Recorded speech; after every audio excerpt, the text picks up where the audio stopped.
Assalamualaikum warahmatullahi wabarakatuh. Salam sejahtera bagi kita semua.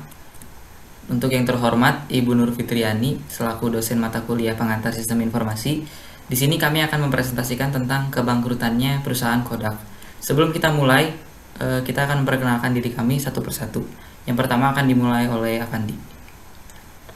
Halo, perkenalkan nama saya Imam Fandi Nuraha dengan NP 1620210033. Nama saya Muhammad Kevin Alkafi, NRP 16 2021 036. Halo, perkenalkan nama saya Nazila Wahidia dengan NRP 1620210045. Halo, perkenalkan nama saya Muhammad Fatur Rahman dengan NRP 16 2021 048. Perkenalkan nama saya Christian Yeri dengan NRP 162021 Kita akan langsung mulai ke materi. Yang pertama tentang perusahaan Kodak secara singkat. Kodak merupakan perusahaan terkenal pada zamannya yang mengawali kamera analog. Jadi alasan kami memilih perusahaan Kodak karena kita tertarik dengan Kodak yang merupakan pelopor kamera analog. Lanjut ke poin kedua di poin sejarah yang akan dijelaskan oleh Muhammad Kevin Alkafi. Sejarah Kodak didirikan pada tahun 1880 di New York oleh George Eastman. George Eastman mendaftarkan Kodak sebagai merek pada 4 September 1888. Terima kasih. Lanjut ke poin ketiga, masa jaya Kodak yang akan dijelaskan oleh Avandi. Pada tahun 1976, Kodak memiliki pangsa pasar 89% dari penjualan film fotografi di Amerika Serikat.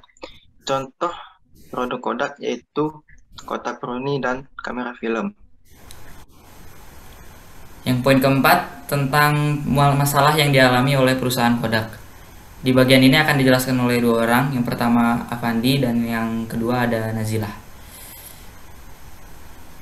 Kamera digital pertama kali dikembangkan oleh Fuji pada tahun 1968. Berbeda dengan Kodak yang merupakan kamera film, Fuji memperkenalkan kamera digital pada masyarakat luas. Pada tahun ini kita bisa melihat awal mula masalah yang terjadi pada Kodak. Selanjutnya ada bagian runtutan waktu atau timeline tentang masalah yang dialami oleh Kodak akan dijelaskan oleh Nazilah. Sebagai sebuah perusahaan besar dengan tim research and development yang mumpuni, Kodak sebenarnya sudah mengantisipasi kebangkitan era kamera digital sejak tahun 1975. Mereka bahkan dikabarkan telah memiliki kamera digital sejak tahun tersebut. Kepala Market Intelligence di Kodak kemudian memberi waktu tim mereka untuk mengembangkan teknologi digital tersebut. Karena ia memperkirakan bahwa kamera digital akan mulai mengambil momentum sekitar 10 tahun lagi untuk merajai pasar. Namun, meski demikian, ketika kamera digital mulai muncul dan mengembangkan sayap mereka di pertengahan tahun 90-an, kenyataannya Kodak masih terdiam dan tidak melakukan apapun. Pada tahun 1997, Kodak dikabarkan ragu mengeluarkan kamera digital dengan merek mereka sendiri, karena takut akan menjatuhkan lini bisnis film cetak mereka yang telah berkembang dan memberikan mereka keuntungan yang signifikan. Sehingga pada tahun 1994, ketika Apple melalui anak perusahaan mereka bernama QuickTake meminta Kodak memproduksi dua kamera digital, DC-20 and DC-25, dengan logo Apple. Mereka menyetujuinya. Kamera QuickTake cukup berhasil di pasaran. Namun, Apple memutuskan untuk menghentikan produksi kamera QuickTake pada tahun 1997 setelah Steve Jobs kembali bergabung bersama Apple. Pada tahun 2000, Kodak baru memperkenalkan kamera digital. Sangat terlambat bagi Kodak untuk mengantisipasi perubahan. Ketika Sony mulai merajai pasar kamera digital, Kodak baru mengeluarkan kamera digital pertama mereka pada tahun 2000. Pada tahun 2001, mereka memang menduduki peringkat kedua produsen kamera digital dengan penjualan terbanyak di Amerika Serikat. Namun, ketika mereka menjual, mereka harus menelan kerugian sebesar $60 untuk tiap produknya, sehingga mereka menjual rugi dan bukan mencetak keuntungan. Kodak rupanya menghabiskan terlalu banyak biaya dan waktu untuk menciptakan produksi digital pertama mereka. Sehingga ketika mereka melempar produk ke pasaran, mereka harus menekan harga jual agar bersaing produk kamera digital lainnya. Penjualan Kodak sejak 2001 pada bisnis intinya tak menghasilkan uang. Selama ini perusahaan hidup hanya dari mengandalkan biaya lisensi dan properti intelektual. Pendahulu Kodak, Eastman Drive Lighthouse, dibentuk sebagai rekanan pada 1881 oleh George Eastman dan menjadi salah satu raksasa chip biru Amerika. Sebuah perusahaan yang namanya sangat sinonim dengan pengambilan foto dan kehadiran film dalam kotak kuning yang bisa ditemukan di mana-mana. Namun, perusahaan itu lambat merespon kompetisi dari bisnis film dari Fujifilm Jepang yang berujung pada pemotongan harga produk. Pada tahun 2005, saat Antonio Perez menjadi CEO, perusahaan mencoba mengubah peruntungan Kodak dengan mengatakan kebangkrutan adalah langkah dalam transformasi menuju fondasi lebih kuat bagi Kodak di masa depan. Bagi pengamat ekonomi, bisnis seperti semula justru masalah dalam Kodak.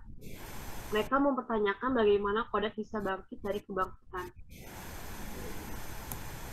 Pada tahun 2007, Kodak tak lagi bisa bersaing dengan kompetitornya yang menawarkan produk digital dengan kemajuan sangat pesat. Sejak tahun 2007, Kodak terus merugi. Bahkan nilai pasarnya merosot tajam menjadi hanya 150 juta US dollar dibandingkan 31 miliar US dollar 15 tahun silam. Poin selanjutnya membahas tentang kebangkrutan Kodak. Di sini akan dijelaskan oleh Muhammad Gil. Pada tahun 2012, Kodak mengumumkan kebangkrutannya. Hingga akhir September, total aset Kodak sebesar 5,1 miliar US dollar dengan kewajiban 6,75 miliar US dollar.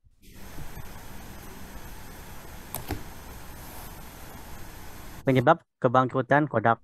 Yang pertama, perubahan era. Setelah Eastman Kodak Corporation dinyatakan pailit, muncul beragam penelitian tentang penyebab kebangkrutan perusahaan pelopor film fotografi tersebut. Menurut sejumlah pengamat, perusahaan pelopor fotografi tersebut tak sanggup melawan arus digital yang semakin berkembang setiap tahun. Tidak seperti IBM dan Xerox Corp yang sukses menciptakan arus pendapatan baru saat bisnis mereka menurun. Kodak tak segera mencium potensi pasar tersebut dan tak fokus pada high-end kamera bagi pasar niche. Para eksekutif juga takut mengorbankan penjualan film inti mereka.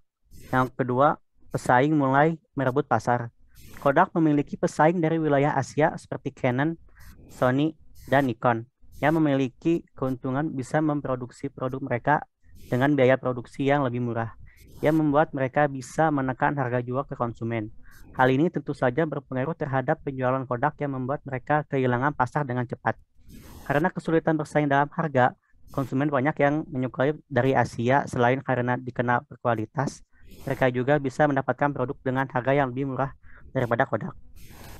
Yang ketiga, lambat berinovasi. Mengusung nama besar Kodak, produk kamera digital yang mereka pasarkan lalu tidak diikuti dengan inovasi secara berkala. Padahal teknologi sangat cepat mengalami perubahan. Hal ini membuat konsumen cepat berpaling dari produk mereka yang dirasa tidak up to date dengan keinginan pasar. Yang keempat, ketimpangan dalam manajemen. Pemegang saham Kodak dikabarkan menginginkan manajer mereka untuk terus menciptakan profit. Padahal untuk melakukan inovasi, suatu perusahaan juga membutuhkan biaya untuk mengembangkan produk baru dan memperbarui teknologi pada produk secara berkala. Peristiwa bangkrutnya perusahaan fotografi ternama ini membuktikan pada dunia bahwa era digitalisasi sangatlah kejam. Sampai-sampai produsen ternama sekelas Kodak pun akhirnya dipaksa bangkrut. Karena tuntutan zaman yang saat ini menuntut semua hal serba cepat, mudah, instan, namun berkualitas baik. Agaknya benar kutipan pepatah yang mengatakan bahwa di dunia ini tidak ada yang abadi, termasuk dalam dunia fotografi. Jadi ya kesimpulan yang kita ambil dari yang sudah dipresentasikan oleh sebelum-sebelumnya, Kodak mempertahankan keorisinalannya yang sudah membawa keuntungan bagi perusahaan tersebut selama kurang lebih 100 tahun. Namun, pada tahun 2000-an, zaman sudah beralih ke era digital, yang dimana konsumen ingin mencoba hal-hal baru.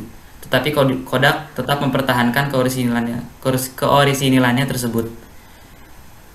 Oke, sekian dari kelompok kami. Mohon maaf bila ada salah kata. Terima kasih sudah mendengarkan.